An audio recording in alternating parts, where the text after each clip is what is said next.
बच्चों आपका second chapter चल रहा था पॉलिनोमियल बहुपद, जिसमें लास्ट क्लास में आपने क्या क्या पढ़ा था? 3 टॉपिक पढ़े थे, अंकगणितीय व्यंजक, अचर और चर।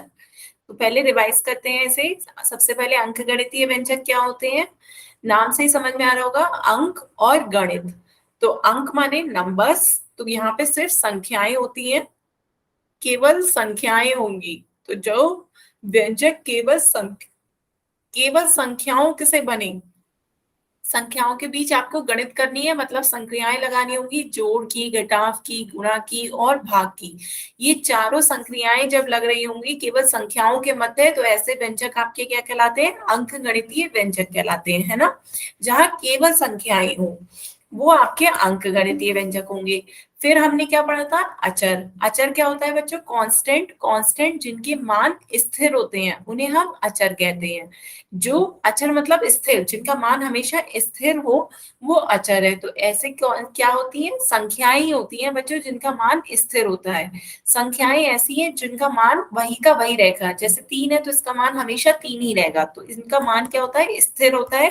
तो अचर, सारी संख्याएं आपकी अचर होती हैं, चाहे वो निगेटिव हो, चाहे पॉजिटिव हो, चाहे भिन्न की हो, चाहे दशमलव की हो, ये सारी आपकी क्या होती हैं? संख्याएं अचर में आती हैं। क्यों? क्योंकि इनका मान स्थिर होता है। यहां तक क्लियर था बच्चों? उसके यस बाद, मैम। हाँ, उसके बाद हमने चर पढ़े थे, वेरिएबल। चर वेरिएबल क्या होता है? जिनका मान स्थिर नहीं होता है। जिनका मान स्थिर नहीं होता है वो आपके चर कहलाते हैं। तो ऐसे क्या होते हैं? जो अक्षरों से हम इन्हें रिप्रेजेंट करते हैं, जैसे एक्स, वाई, ए, बी, जेड, ये सारे अक्षर आपके क्या कहलाते हैं? चर।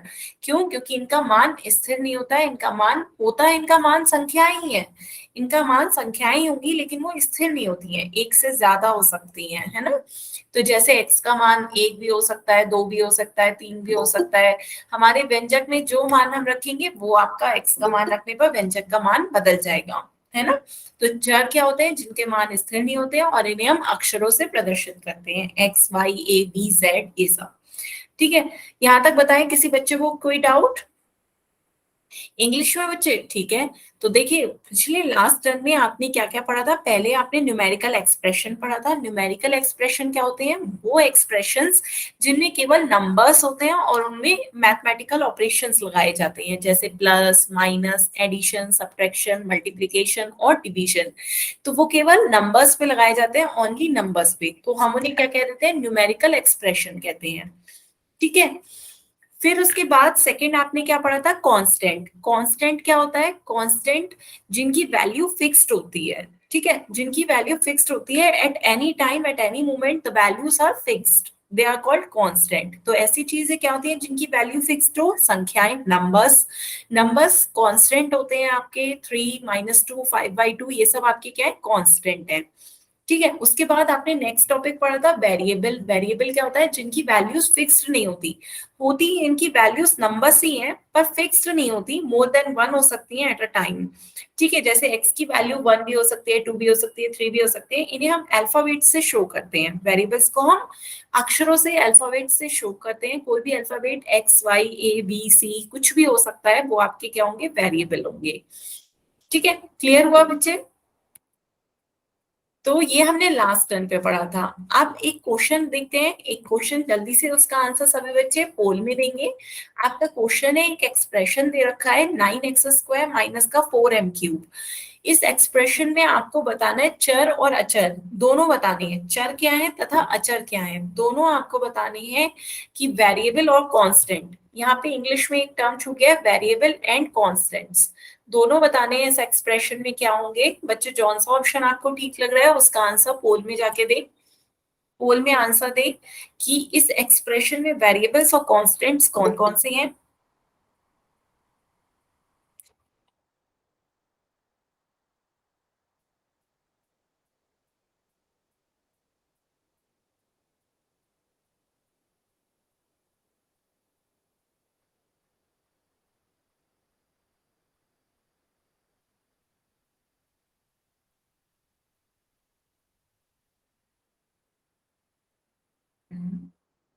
आ रहे हैं बच्चों आंसर आपके? जल्दी से आंसर दें सभी, आधे बच्चों के आंसर आ गए हैं।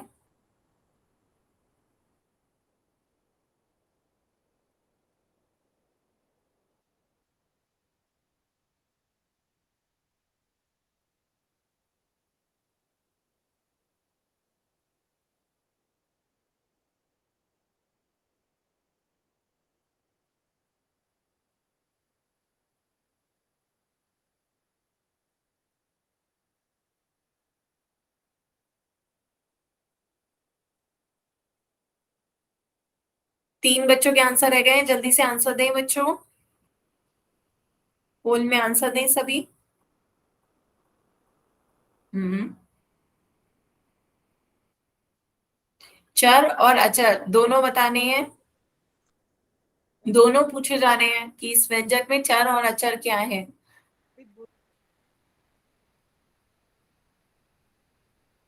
Last 10 second.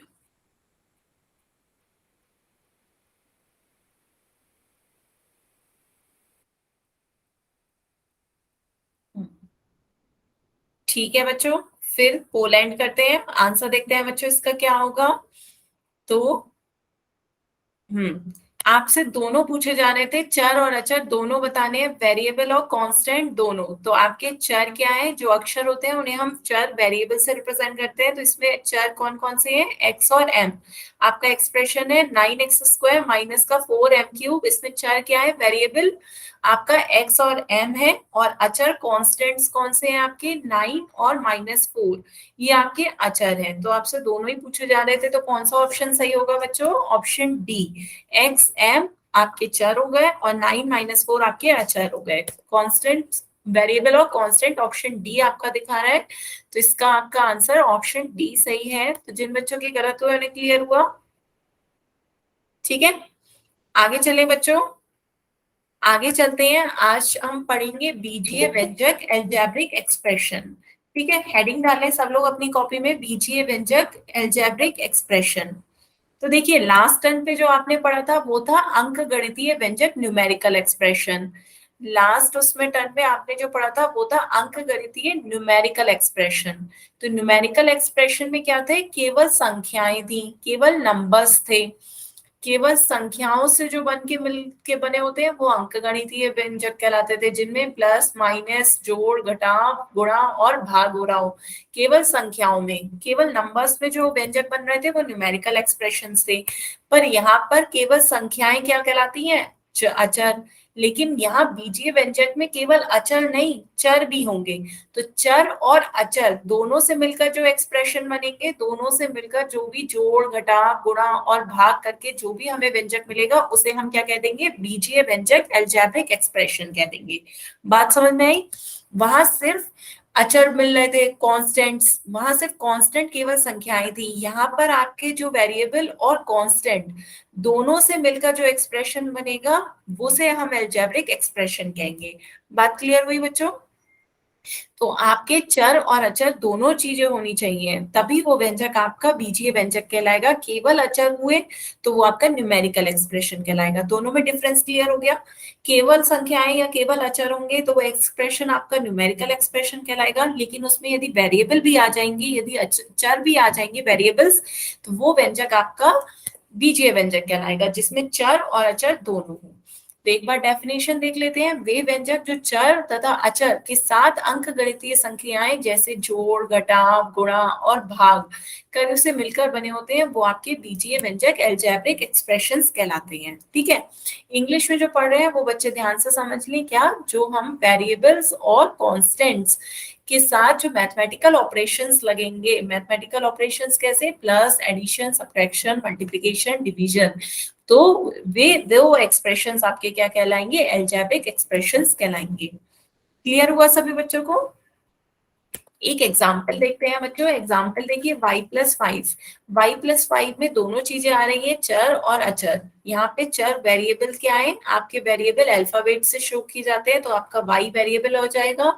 कांस्टेंट्स आपके नंबर्स होते हैं, तो कांस्टेंट यहाँ पे क्या है आपका 5। अचर आपके संख्याएं हैं, तो यहाँ पे दोनों आ रहे हैं, चर और अचर दोनों आ रहे हैं। दोनों के बीच कोई भी ऑपरेशन लगी, चाहे वो एडिशन सब्ट्रैक्शन मल्टीप्लिकेशन सब डिवीजन, वो आपका क्या होगा, एल्जेब्रिक एक्सप्रेशन होगा। यहाँ पे एडिशन लग रहा है तो ये आपका एडिशन भी।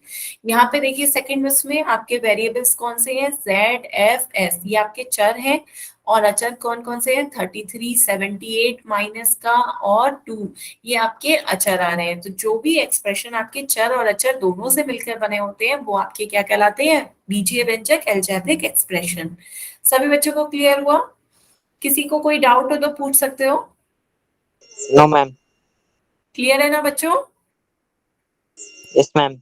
ठीक है, तो एक क्वेश्चन बताओ, इसका आंसर ऐसे ही बताओ, हाँ या ना में। क्या 5n plus 7x minus Y एक बीजीय व्यंजक है? Yes ma'am. हाँ, यस। कैसे है, क्यों? क्योंकि इसमें चर और अचर दोनों आ रहे हैं। चर बताओ बच्चों कौन से हैं? N x y n x y और अचर माइनस 5 5 7 माइनस 1। ये आपके क्या हो गए? अचर। तो दोनों चीजें आ रही हैं आपकी, तो ये आपके क्या हो जाएंगे? बीजीय व्यंजक अलजेब्रिक एक्सप्रेशन है। ये आपका अलजेब्रिक एक्सप्रेशन है। अब नेक्स्ट क्वेश्चन का आंसर बच्चों सभी पोल में देंगे। कोई भी आंसर इसका ना तो माइक पे बोलेगा ना मैसेज में, आपको इसका आंसर पोल में देना है। सिंपल सा क्वेश्चन है, क्या व्यंजक x प्लस 3 एक बीजीय व्यंजक है? Is expression x plus 3 is an algebraic expression? Yes और नो? सभी बच्चे इसका आंसर जल्दी से पोल में दें।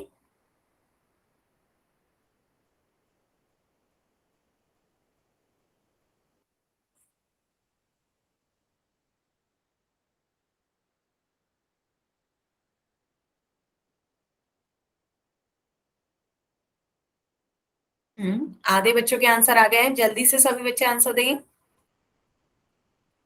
हम्म,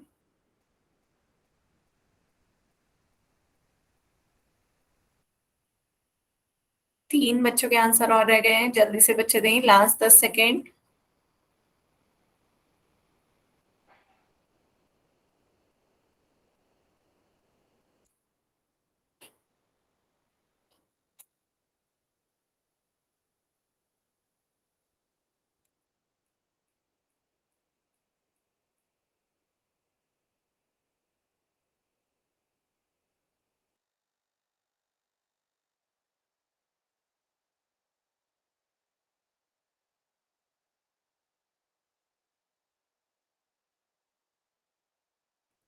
हम्म, बच्चों दें आंसर जल्दी से।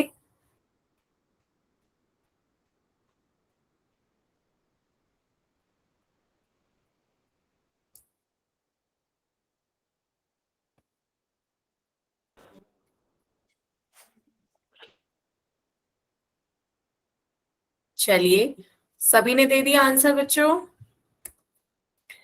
चलिए पोल एंड करते हैं, फिर अब इसका आंसर देखते हैं बच्चों क्या है। लगभग सभी बच्चों ने बिल्कुल सही आंसर दिया है। इसका आंसर क्या है? हाँ, ये एक बीजीय व्यंजक है ना? ये आपका बीजीय व्यंजक है, क्योंकि इसमें वेरिएबल्स और कांस्टेंट्स दोनों हैं, चर और अचर दोनों हैं। चर आपका x है, अचर आपका 3 है, दोनों के बीच में एडिशन हो रहा है। कोई भी हो जाए, कोई भी operation, plus minus subtraction multiplication division, पर आपका ये क्या है? बीजीय व्यंजक है, अलजेब्रिक एक्सप्रेशन है। ठीक है, तो आगे चलते हैं बच्चों। सभी को क्लियर हुआ बीजीय व्यंजक का? जहां चर और अचर दोनों हो, जहां वेरिएबल्स और कांस्टेंट्स दोनों हो, वही आपका अलजेब्रिक एक्सप्रेशन बनाएंगे। आगे चलते हैं, नेक्स्ट क्वेश्चन देखते हैं बच्चों। आपके क्वेश्चन में 4 ऑप्शन दे रखे हैं, आपको बताना है निम्न में से कौन सा बीजीय व्यंजक है। चारों ऑप्शन में ध्यान से देख के बताइए कौन सा अलजेब्रिक एक्सप्रेशन है। Which of the following is an algebraic expression?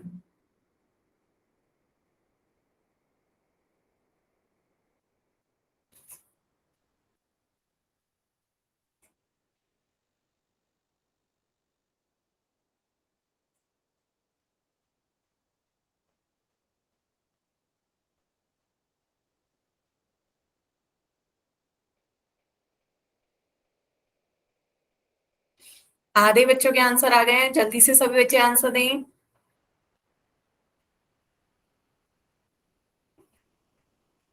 Hmm,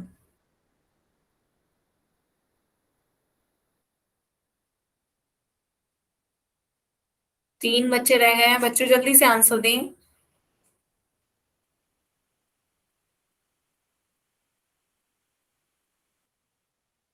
last 10 second.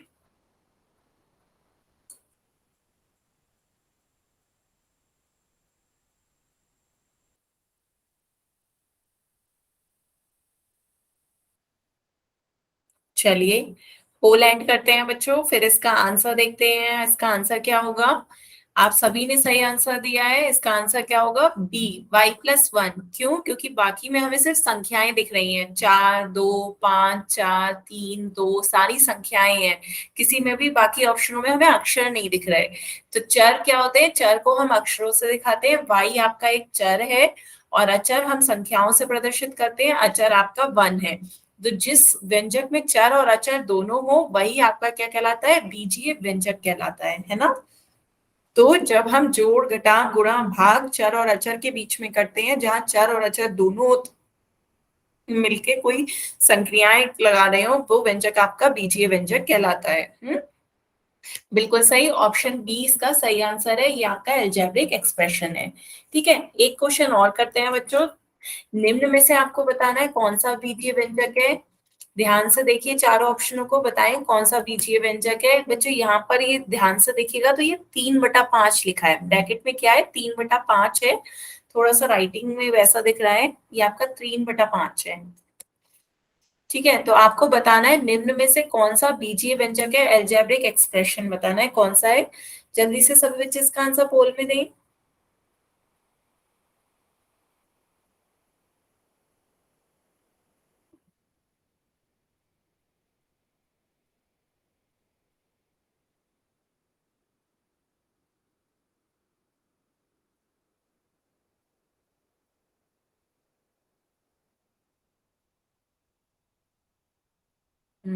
आधे बच्चों के आंसर आ गए हैं।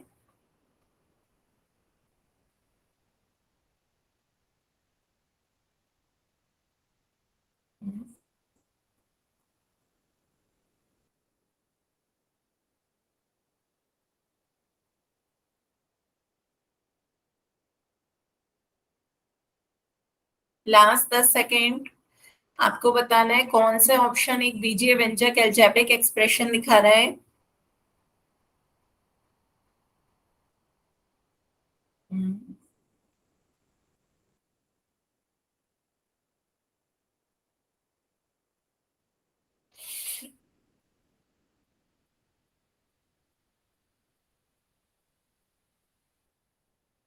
चलिए बच्चों, पोल एंड करते हैं।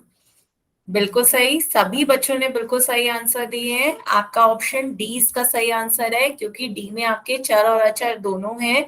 यहाँ पे आपका z चर दिखा रहा है और अचर 1 है। तो ये आपका क्या हो गया? एक बीजीय व्यंजक हो गया। बाकी सब में सिर्फ संख्याएं ही हैं। बाकी सब संख्याएं, जिनमें केवल संख्याएं होती है, वो आपका न्यूमेरिकल एक्सप्रेशन, अंकगणितीय व्यंजक कहलाता है।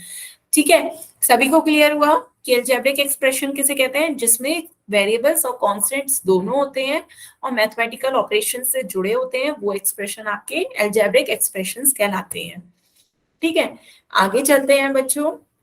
नेक्स्ट आपका है फॉर्मेशन ऑफ एल्जेब्रिक एक्सप्रेशन। बीजीय व्यंजकों को कैसे बनाते हैं, अब हम ये सीखेंगे। तो अपनी कॉपी में जल्दी से सभी बच्चे हेडिंग डालें, बीजीय व्यंजकों को बनाना, फॉर्मेशन ऑफ एल्जेब्रिक एक्सप्रेशंस। अभी आपने जो था बीजीय व्यंजक क्या होते हैं ये देखा। अब उसे बना कैसे सकते हैं, आपको क्या होगा, कुछ कथन दे रखे होंगे, उन कथनों को मोल्ड करके आपको बीजीय व्यंजक खुद से बनाने हैं। ठीक है, लिख लिया सभी ने हेडिंग?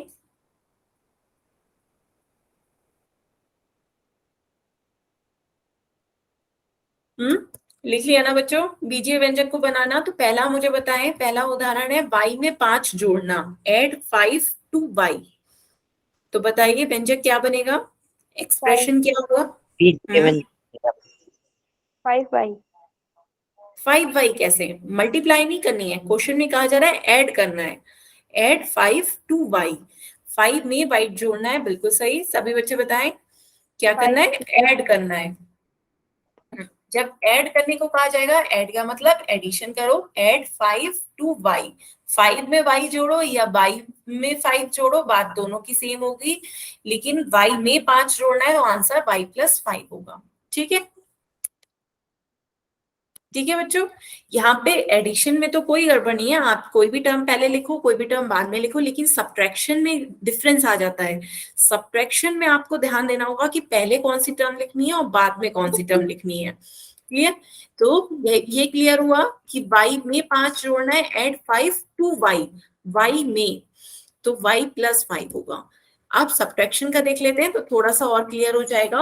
आपका सब्ट्रैक्शन में पहले क्वेश्चन कहा जा रहा है एक्स में 4 जोड़ी, add 4 to x. Add 4 to x, बताओ कितना हो जाएगा? एक्स में 4 जोड़ने पर कितना आ जाएगा बच्चों? x+4। हाँ, x में 4 जोड़ेंगे तो x+4, ये तो सभी को समझ में आ गया। एंड x 4 टू x तथा योग में से 9 घटाएं एंड सब्ट्रैक्ट 9 फ्रॉम एडिशन। मतलब जो योग हमें मिला है, हाँ बताएं। -9। हाँ, तो ये जो आपको योग मिला है उसमें से 9 घटाएं, उसमें से, योग में से। तो योग आपका पहले आएगा, में से 9 घटाना है तो उसमें से 9 घटाना है, तो आपका क्या हो गया? x+4 -9। योग में से 9 घटाना है एंड सब्ट्रैक्ट क्या करना है? 9 को सब्ट्रैक्ट करना है फ्रॉम एडिशन, उस एडिशन में से 9 को सब्ट्रैक्ट करना है। बात क्लियर हो रही है? फिर से इसी को ध्यान से समझें। जो क्वेश्चन में कहा जा रहा है कि में से घटाएं, तो ये ध्यान रखिए, जैसे कभी भी आपसे कहा जाए कोई भी क्वेश्चन, किस में से किसे घटाना है ये आपको समझ में आना चाहिए। जैसे y में से 5 घटाओ, y में से 5 को घटाना है तो बताओ बच्चों क्या आएगा? y y -5। -5। हाँ, y -5। लेकिन यदि क्वेश्चन में से कह दिया जाए 5 में से y को घटाओ, 5 में से y को घटाना है तो -y। 5 -y। 5 में से घटाओ। हाँ, क्लियर हो रहा है? 5 में से घटाना है तो 5 - y। तो जिस में से घटाना होता है वो पहले होता है, जिसको घटाना होता है वो हम बाद में लिखते हैं। क्लियर हो रहा है? हम्म मैम। Yes ma'am. इंग्लिश में समझो तो y में से 5 को घटाना है तो सब्ट्रैक्ट 5 फ्रॉम y। यहाँ पे क्या हो जाएगा? हमें सब्ट्रैक्ट करना है 5 को फ्रॉम y, और ये क्या हो जाएगा? Subtract y from 5। बात क्लियर हो रही है? हिंदी और इंग्लिश दोनों वालों को क्लियर हुई ये बात कि किस? Yes ma'am.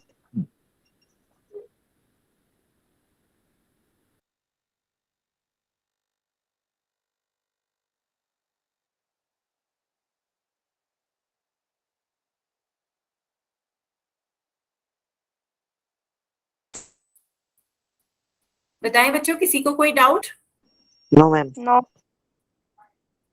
क्लियर है ये? Yes ma'am. Yes ma'am. किसी को अभी भी कोई डाउट हो तो पूछ सकते हो बच्चों। बताएं, क्लियर हो गया तो एक बार वाई टाइप करके बताएं। क्लियर है बच्चों?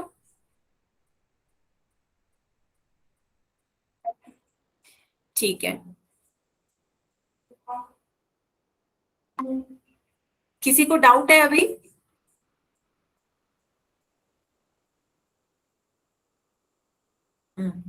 सभी के वाई आ रहे हैं, तो अब मैं क्वेश्चन पूछूं? किसी को भी डाउट नहीं है ना? नो तो मैम। एक क्वेश्चन देखते हैं। तो नेक्स्ट क्वेश्चन है आपका, निम्न के लिए बीजीय व्यंजक लिखना है। आपको एल्जेब्रिक एक्सप्रेशन लिखना है किसके? y को 5 में से घटाना है। y को 5 में से घटाना है बच्चों। मैं आपके लिए पोल खोल रही हूँ, तब तक एक बार जल्दी से डिसाइड करें कौन सा ऑप्शन सही होगा। कोई भी आंसर माइक पे नहीं बोलेगा। अब सभी बच्चे इसका आंसर पोल में देंगे। पोल लॉन्च कर दिया है बच्चों, सभी बच्चे इसका आंसर पोल में दें।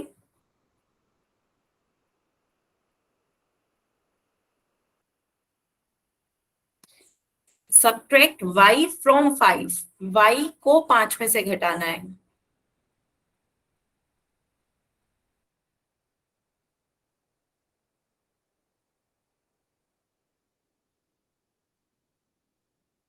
आधे बच्चों के आंसर आ गए हैं, जल्दी से सभी बच्चे आंसर दें।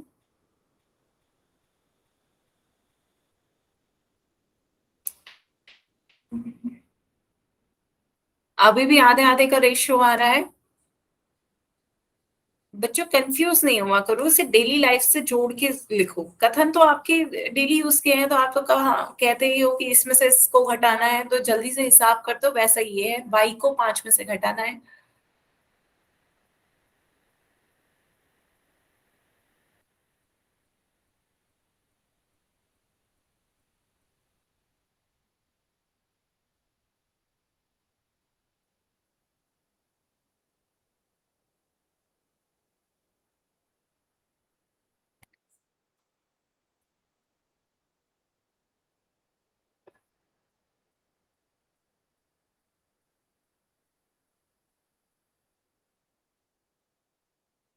जल्दी से बच्चों आंसर दें सभी।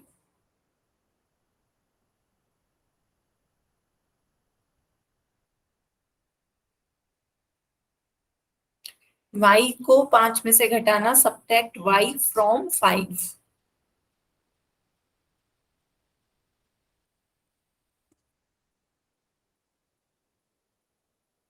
लास्ट 10 सेकेंड बच्चों, जल्दी से आंसर दें।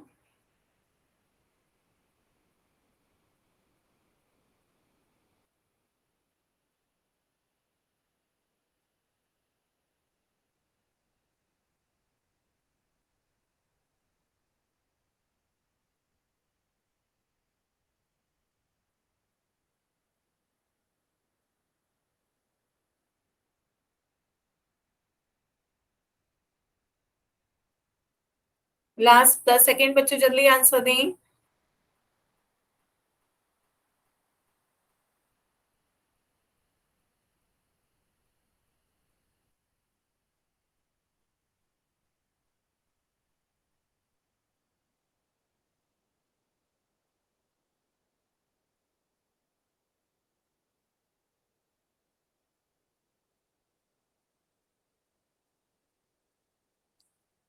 चलिए पोल एंड करते हैं, फिर देखते हैं बच्चों। आधों ने ए का है, आधों ने सी का है, तो आधे बच्चे गलत हैं, आधे बच्चे सही हैं।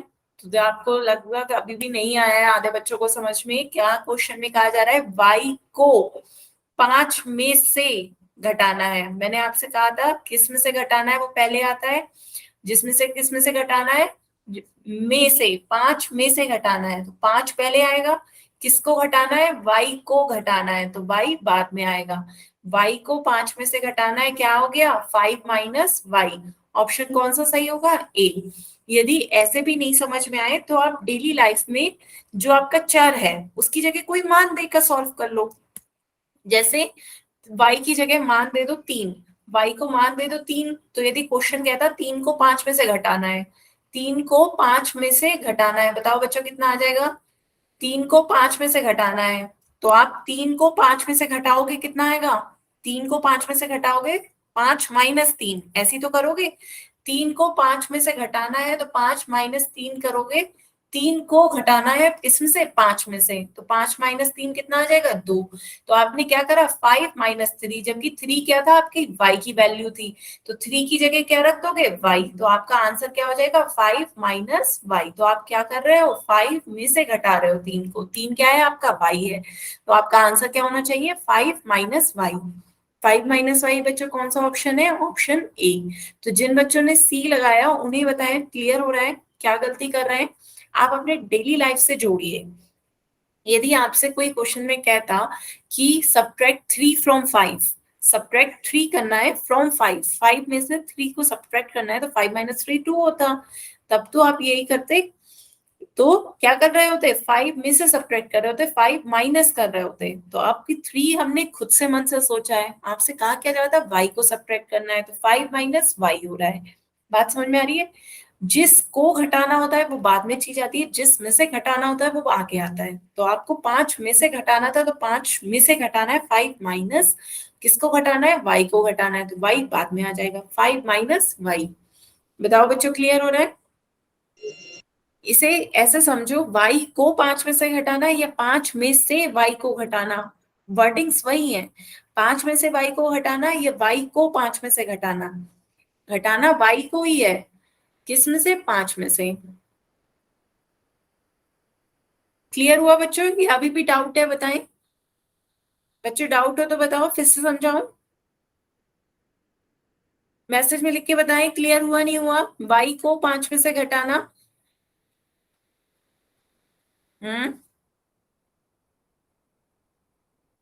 क्लियर है बच्चों। बाकी बच्चे भी बताएं, सभी को समझ में आया, आगे तो गलती नहीं होगी। एक क्वेश्चन और पूछूं, एक क्वेश्चन और देखते हैं, चलिए एक क्वेश्चन और है। इसमें ध्यान से पहले पढ़िए, आपको एल्जेब्रिक एक्सप्रेशन बताना है, लिखना है क्या होगा, 5 m को -5 से गुणा करके, m को किससे, -5 से गुणा करके प्राप्त गुणनफल से 4 घटाना है। बात समझ में आ रही है। ध्यान से पहले पढ़े कथन क्या कह रहा है। स्टेटमेंट आपसे कहा जा रहा है कि multiply m by -5 and then subtract 4 from the product. ठीक है, अलजेब्रिक एक्सप्रेशन ध्यान से बनाए, पहले अपने कॉपी में खुद से क्वेश्चन को देख के सॉल्व किया करें, फिर चेक करा करिए कि कौन सा ऑप्शन आ रहा है, फिर जो सा ऑप्शन मैच कर रहा हो उसको बोल में आंसर दे दिया करें। ठीक है, तो क्वेश्चन बहुत सिंपल है, m को -5 से गुणा करके प्राप्त गुणनफल से 4 घटाना है।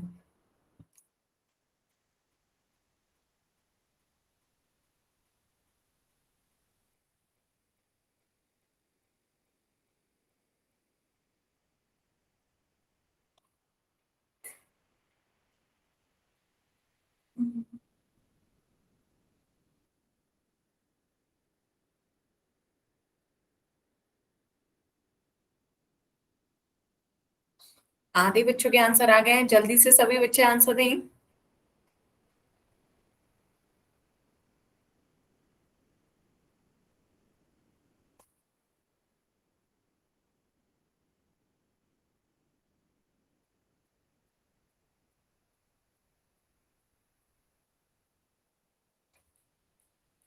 Last 10 second.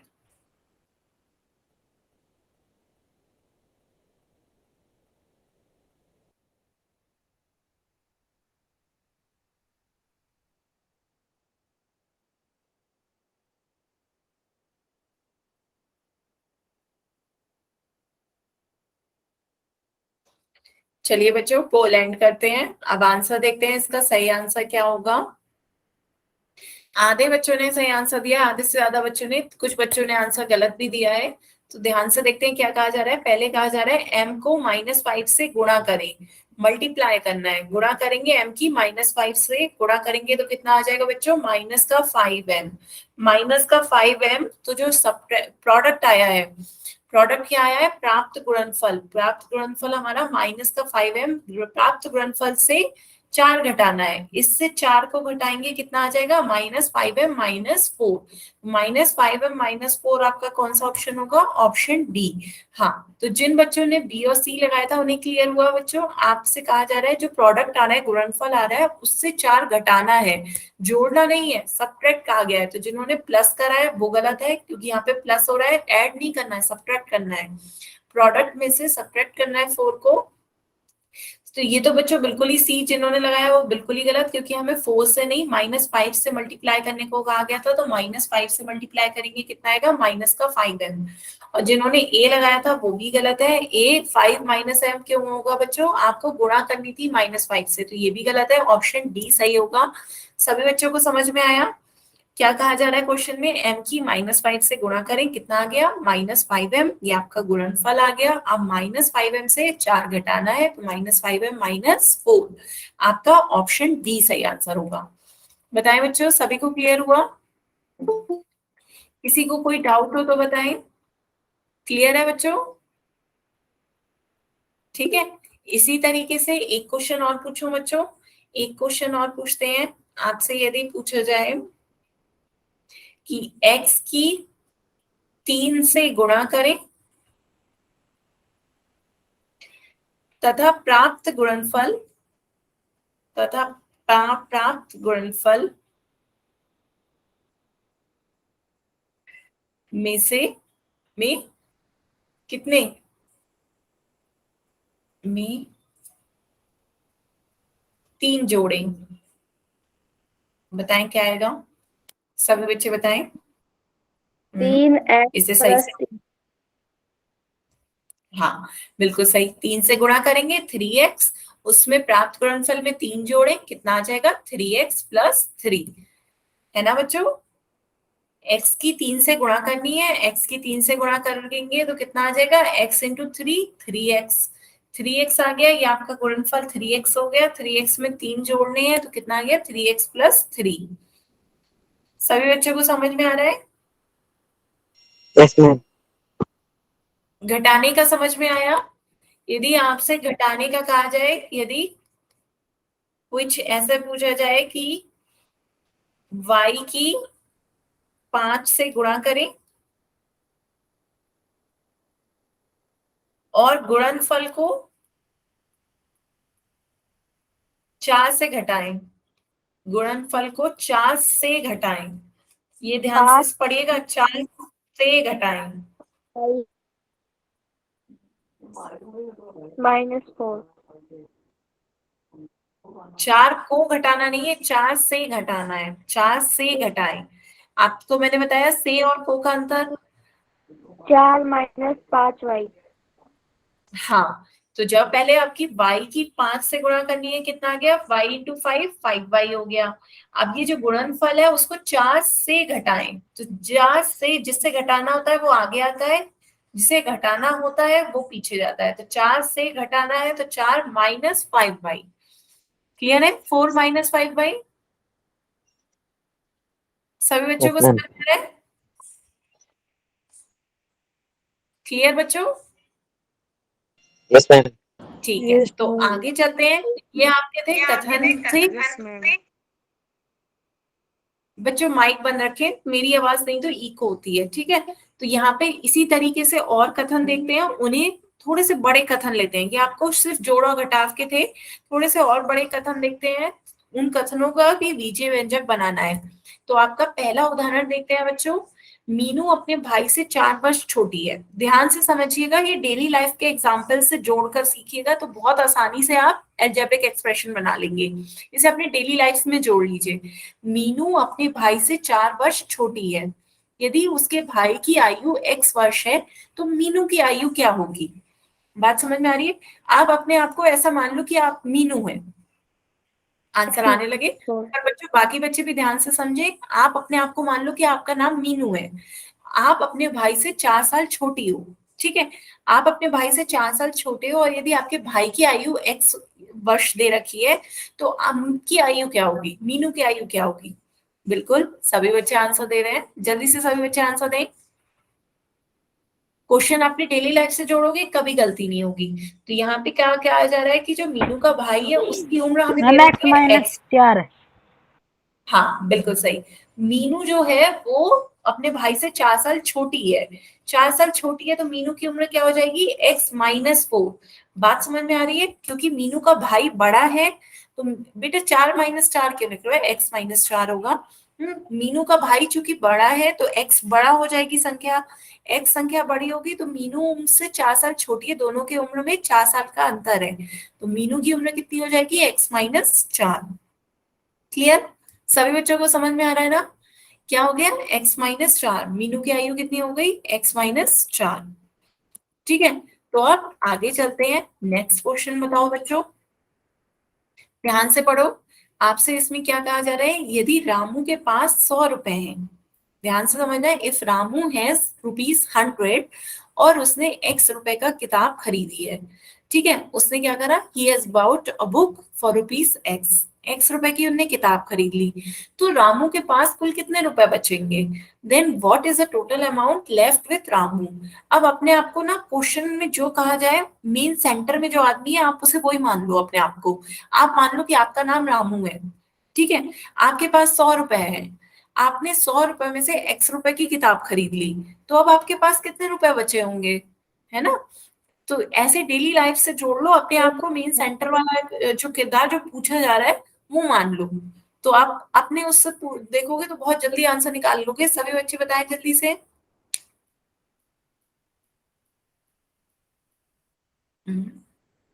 सभी बच्चे बताएं। आ रहा है बच्चों समझ में? किसी को नहीं आ रहा हो तो बताएं। बना पा रहे हैं बीजीय व्यंजक सभी बच्चे? किसी को भी कहीं पे भी कोई डाउट हुआ करे पूछ सकते हैं, मैं दोबारा से क्लियर कर दूंगी।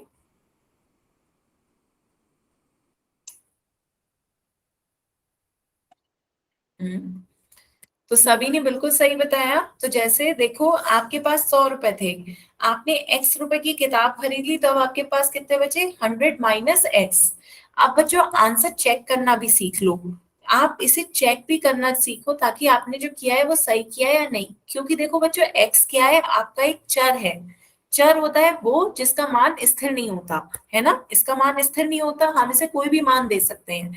हम मान लेते हैं कि x का मान क्या है, 40 है, हम मान लेते हैं x का मान 40 है, तो इसका मतलब क्या हुआ कि हम पे पहले मुझ पे रामू पे 100 रुपए थे, उसने 40 रुपए की किताब खरीद ली, x रुपए की तो किताब खरीदी है, तो उसने मानो 40 रुपए की किताब खरीद ली, तो अब उसके पास कितने रुपए बचे होंगे? 40 रुपए की उन्होंने किताब खरीद ली, तो अब उसके पास 100 माइनस 40 60 रुपए बचे होंगे। तो हमने डेली उसमें देख लिया 100 रुपए उस पे थे, 40 की उन्हें किताब खरीद लिया, उस पे 60 रुपए बचे होंगे, तो उन्होंने क्या करा, 100 में से 40 को माइनस किया। 40 आपका क्या था, एक्स, तो आपका एक्सप्रेशन क्या हो जाएगा, 100 माइनस एक्स। यहाँ से हम क्या कर सकते हैं, चेक कर सकते हैं ना बच्चों कि हमारा जो एक्सप्रेशन बना है वो सही बना है। क्यों? क्योंकि हमने उसे डेली लाइफ से कंसीडर करके देख लिया। बताएं बच्चों, सभी को समझ में आ रहा है? Yes, clear? ma'am. तो ये आपका क्वेश्चन था कि आपके कितने रुपए बचे, 100 माइनस एक्स। इसी तरीके से आपको क्वेश्चन सॉल्व करने हैं। नेक्स्ट एक क्वेश्चन और देखते हैं बच्चों। एक आयत है, एक रेक्टेंगल दे रखा है, ध्यान से सीखना। इससे एक आयत की लंबाई उसकी चौड़ाई से दोगुनी है। ठीक है, एक आयत है, उसकी लंबाई उसकी चौड़ाई से दोगुनी है। यदि आयत की लंबाई x मीटर है तो आयत की चौड़ाई ज्ञात करनी है। क्वेश्चन पहले ध्यान से समझे। The length of a rectangle is twice its breadth. If the length of the rectangle is x metre then find breadth of the rectangle. क्या है, पहले आप देखिए एक रेक्टेंगल क्या होता है।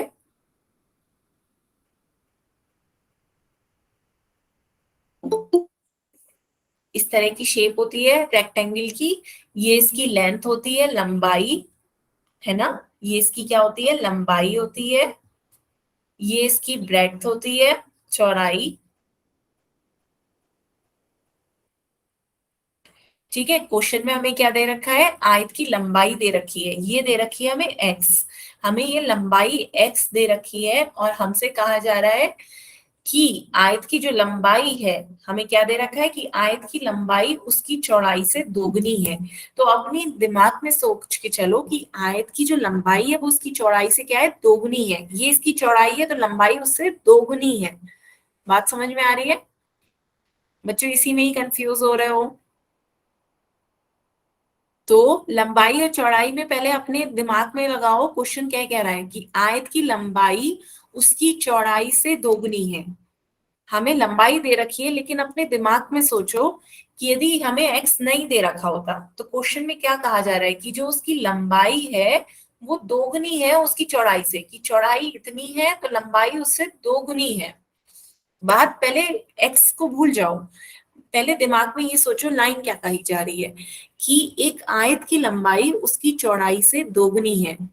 चौड़ाई इतनी है तो आयत की लंबाई उससे दोगुनी, दो गुना है। तो यदि हमसे ये हम यदि y मान ले तो ये आपका कितना हो गया, 2y, उससे दो गुना है ना। ये y है तो इसकी लंबाई उससे दो गुना है, दो से गुणा कर दो मीन्स 2y हो गई, लंबाई उसकी 2 गुना हो गई, 2y, है ना। पर हमें क्वेश्चन में क्या दे रखा है कि उसकी लंबाई x दे रखी है, तो दोनों को क्या कर लो, बराबर मान लो, 2y को x के बराबर मान लो।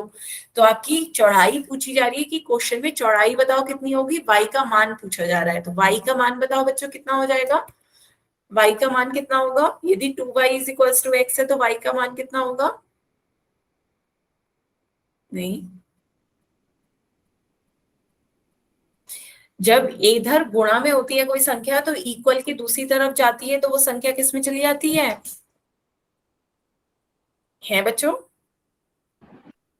भाग में, है ना। तो आपका क्या हो जाएगा, जब ये दो यहाँ पे गुणा में है तो दूसरी तरफ किस में चली आएगी,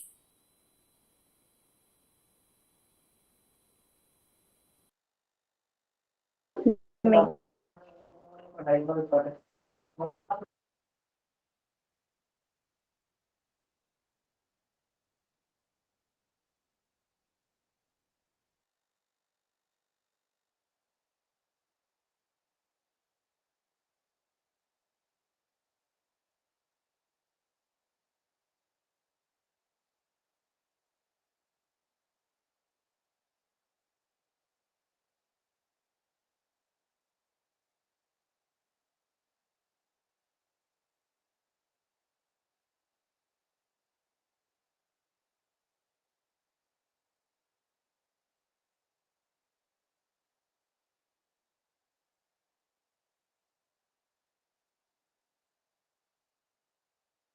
बताएं बच्चों, क्लियर हुआ?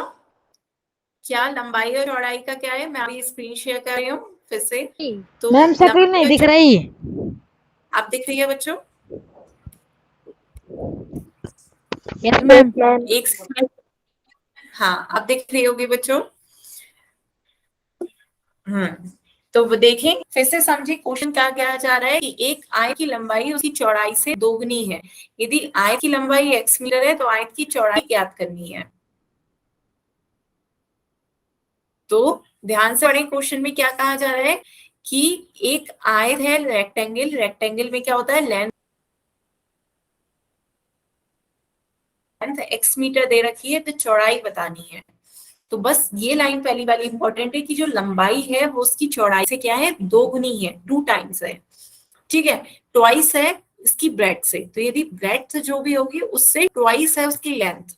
तो यहाँ पे देखो, चेक भी कर सकते हो, आंसर चेक करो। यदि आपका x/2 ब्रेड है तो इसका ट्वाइस है, ट्वाइस है लेंथ। दुगुना कर दो, 2 से गुणा करोगे, 2 से गुणा करोगे, 2 से 2 कैंसिल हो जाएगा, x आ जाएगा। तो ये आपकी x क्या आ गई, लेंथ। लेंथ आपकी कितनी आ गई, x। बताओ बच्चों, क्लियर हो रहा है? Yes ma'am. किसी को कोई doubt? No, ma'am. No ma'am. बताएं बच्चों। तो यदि आयत की लंबाई उसकी चौड़ाई से दोगुनी है और हमें लंबाई x मीटर दे रखी है और चौड़ाई ज्ञात करनी है, तो हम क्या कर रहे हैं, या तो आप y मान लो कि हमें चौड़ाई ज्ञात करनी है, हमने चौड़ाई को y मान लिया। तो क्वेश्चन में कहा जा रहा है कि जो लंबाई है वो उसकी चौड़ाई से दोगुनी है। तो यदि हमने चौड़ाई को y मान लिया है तो उसकी लंबाई कितनी हो जाएगी, 2y। तो ये 2y है, और जबकि हमें दे रखा है कि उसकी लंबाई क्या है, x। तो 2y को x के बराबर मान लिया, फिर सॉल्व कर लिया, तो y का मान कितना आ गया, x/2। तो उसकी ब्रेड्थ कितनी आ गई, x/2। क्लियर है बच्चों? ठीक है बच्चों, अब इसके साथ कुछ और एग्जांपल्स हम नेक्स्ट टर्न पे देखेंगे। आज की क्लास के लिए बच्चों हम यहीं तक रखते हैं। बताएं कि आपको क्लियर हुआ, या कोई डाउट हो तो पूछ सकते हो। नो मैम, कोई डाउट नहीं। ठीक है, इसी के साथ साथ कुछ और